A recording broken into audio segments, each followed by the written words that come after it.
Mēs iepazīstinām jūs ar jaunu tehnoloģiju, ASV ražot 4.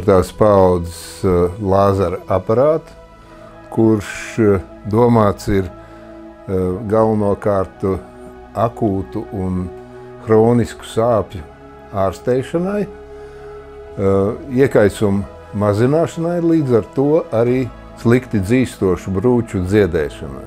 Šeit pacients, kuram ir hroniska pleca trauma ar sāpēm spēles laikā un akūti bojāts ir 3.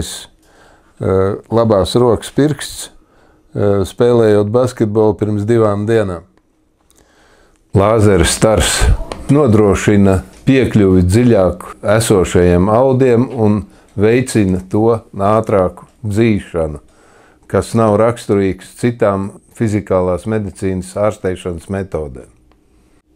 Metode apgāž koncepciju par augstuma terapijas lietošanu pēc traumām, jo augstuma terapijas lietošana veicina audu bojājumu.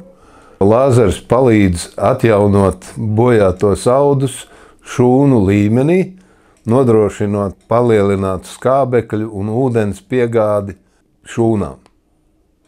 Izmantojot Sumus Medical Laser, mēs nodrošinām pacientam mazāku medikamentu lietošanu, samazinām rehabilitācijas laiku un nodrošinām dzīves kvalitāti jaunā līmenī.